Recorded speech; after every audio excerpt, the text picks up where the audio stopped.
Hello friends, હું છું Divya food કિચનમાં તમારું સ્વાગત છે। તો ફ્રેન્ડ્સ, આજે હું તમારી સાથે શેર કરીશ ફણગાવેલા મગના ઢોસાની રેસિપી, જે ખૂબ જ હેલ્ધી છે, જેને આપણે બનાવવા માટે ન તો કોઈ સોડાની જરૂર છે, ન તો કોઈ ઈનોની જરૂર છે, કે ન તો આઠો લાવવાની જરૂર છે। અને આ રેસિપી ખાઈને તમે પોતાનું વજન પણ ઘટાડી શકો છો।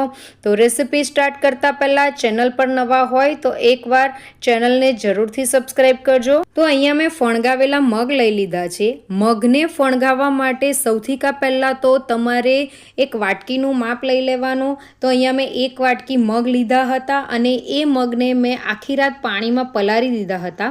જ્યારે પાણીમાં પલળી જાય પછી બીજે દિવસે તેને એક કટકાની અંદર બાંધી દેવાના અને 3-4 કલાકે એ ડ્રાય થાય એટલે પાણીના છાંટા નાખી દેવાના। તો 2 દિવસમાં જ તમે આ રીતે મગને ફણગાવી શકો છો। તો અહીંયા મેં મિક્સર જાર લઈ લીધું છે। મેં એક વાટકી મગ લીધા હતા, તો જ્યારે મગ ફણગાવાઈ ગયા ત્યારે એ 2 વાટકી જેટલા થઈ ગયા। તો અહીંયા 2 વાટકી જેટલા મેં ફણગાવેલા મગ લઈ લીધા છે, મિક્સર જારની અંદર તેને નાખી દીધા છે। તેની સાથે કોથમીર એડ કરી દીધી છે। તમે કોથમીરની જગ્યાએ પાલક પણ લઈ શકો છો। આ ખૂબ જ હેલ્ધી અને વેટ લોસ રેસિપી હું તમને બતાવું છું, તો તમે તે રીતે લઈ શકો છો। તો અહીંયા લસણ, આદુ અને મરચાં લઈ લીધા છે। તો સૌથી પહેલાં તો આપણે પાણી એડ કર્યા વગર જ તેને ગ્રાઇન્ડ કરવાનું છે, એટલે મગ જે ફણગાવેલા મગ છે આખા પાકા થઈ જશે ગ્રાઇન્ડ। ત્યાર પછી તેની અંદર 3 ચમચી જેટલું બેસન એડ કરવાનું છે। બેસનથી એક બાઇન્ડિંગ આવશે અને 2 ચમચી જેટલો ચોખાનો લોટ લઈ લીધો છે, તે એડ કરી દેવાનો છે। ચોખાના લોટથી આપણા ઢોસા ખૂબ જ ક્રિસ્પી થશે। ત્યાર પછી જે વાટકીથી ફણગાવેલા મગ લીધા હતા તે જ વાટકી ભરીને 1 વાટકી જેટલું પાણી લીધું છે। તેમાંથી અડધી વાટકી જેટલું પાણી અત્યારે હું આ ગ્રાઇન્ડરની અંદર એડ કરું છું। તેની સાથે 1 ચમચી મીઠું એડ કરું છું અને 1 ચમચી જીરું તમે એડ કરી શકો છો, મેં એડ કર્યું નથી। આ બધાને હવે આપણે ગ્રાઇન્ડ કરી દેવાનું છે અને એની સ્મૂથ પેસ્ટ બનાવીને રેડી કરી દેવાની છે। તો આ રીતની તેની સ્મૂથ પેસ્ટ બનાવીને મેં રેડી કરી દીધી છે।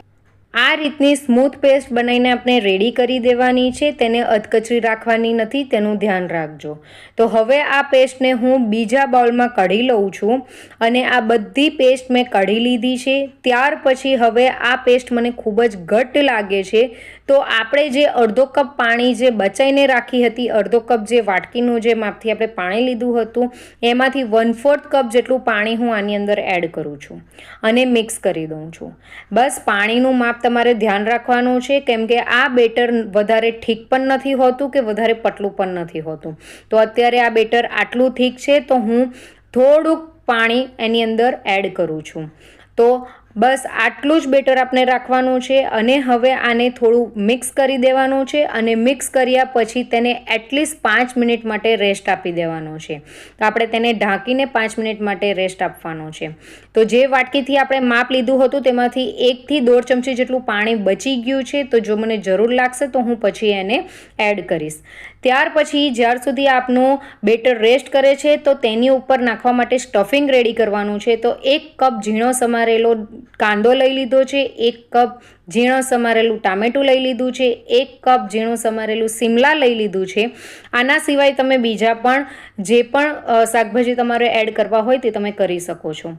તો હવે આની અંદર 1 ચમચી મરી પાવડર, 1 ચમચી ઓરેગાનો, 1 ચમચી ચીલી ફ્લેક્સ એડ કર્યું છે અને 1 ચમચી જેટલું મીઠું એડ કર્યું છે। જો તમારી પાસે પિઝા સિઝલિંગ હોય તો તમે તે પણ એડ કરી શકો છો।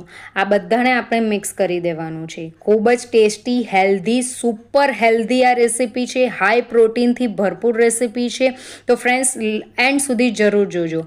અહીંયા મેં પનીર લઈ લીધું છે, જેને મેં ગ્રેટ કરી દીધું છે। તો 1 કપ જેટલું જ પનીર છે, એ પનીરને મેં ગ્રેટ કરીને આની અંદર એડ કરી દેવાનું છે। પનીરની અંદર ખૂબ જ પ્રોટીન હોય છે, હાઈ પ્રોટીન હોય છે, એટલે તમે આને એડ કરી શકો છો અને તેને બરાબર મિક્સ કરી દેવાનું છે। આની અંદર તમે પનીર ગ્રેટ કરવાની જગ્યાએ તમે પનીરના નાના પીસીસ પણ કરીને એડ કરી શકો છો, તમને ફાવે એ રીતે તમે એડ કરી શકો છો। હમણાં આને હવે સાઈડ પર મૂકીએ। ત્યાર પછી આપણે જે બેટર રેસ્ટ માટે મૂક્યું હતું, તો 5 મિનિટ પછી આપણું બેટર ખૂબ જ ફૂલી ગયું છે, તમે જોઈ શકો છો અને એની કન્સિસ્ટન્સી આટલી છે। તો મને અહીંયા પાણીની જરૂર નથી લાગતી, એટલે હું પાણી એડ કરતી નથી। જો તમારું બેટર થોડું ઘટ હોય તો તમે પાણી એડ કરી શકો છો।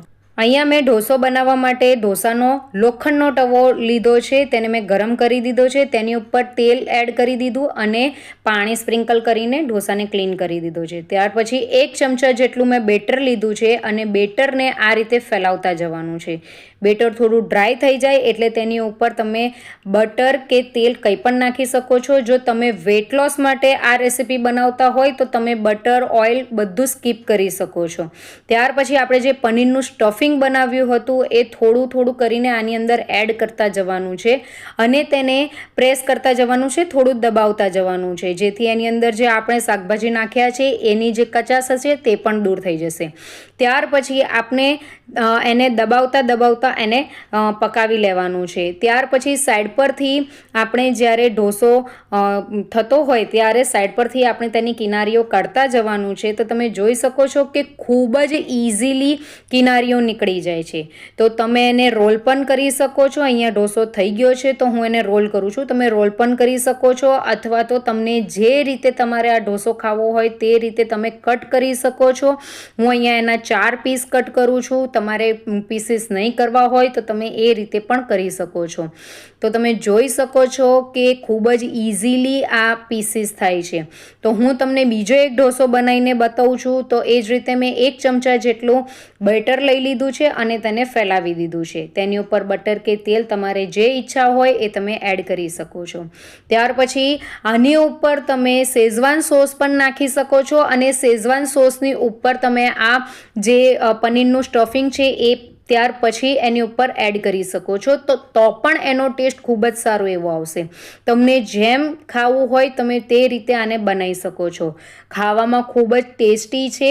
તો અહીંયા મેં રોલ નથી કરતી, તમે સાઈડ પરથી બધી જ કિનારીઓ કાઢી નાખી છે અને હું એમ જ એને વાળી દઉં છું. તો તમારે જે પણ રીતે તમારે આને ખાવું હોય તે રીતે તમે ખાઈ શકો છો. તમે આ જે ફણગાવેલા મગ છે એને તમે એમનેમ પણ ખાઈ શકો છો અને એનાથી ખૂબ જ સારી એવી રેસીપીઓ બને છે. તો અહીંયા આજે મેં ઢોસાની રેસીપી તમારી સાથે શેર કરી છે, જે વેટ લોસ તો કરે છે તેની સાથે સાથે જે ટેસ્ટ છે તે ટેસ્ટ પણ ખૂબ જ સારો એવો આવે છે. તો ખાવાની પણ મજા પડશે અને સાથે સાથે તમારું વેટ લોસ પણ થશે.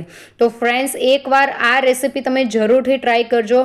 તેના માટે તમારે કોઈપણ જાતના સંભારની જરૂર નથી, કોઈપણ જાતના ચટણીની જરૂર નથી કે નથી કોઈ સોસની જરૂર. તમે એને એમ જ ખાશો તો તમને ખૂબ જ ભાવશે અને નાના છોકરાથી લઈને મોટા બધાને જ આ ભાવશે. તમે એને ટિફિન બોક્સમાં પણ આપી શકો છો. તો ફ્રેન્ડ્સ, એકવાર જરૂરથી આ રેસીપી ટ્રાય કરજો મારા કહેવાથી. તો તમને મારી આજની રેસીપી ગમી હોય તો મારી રેસીપીને લાઇક અને શેર કરજો. Thank you for watching.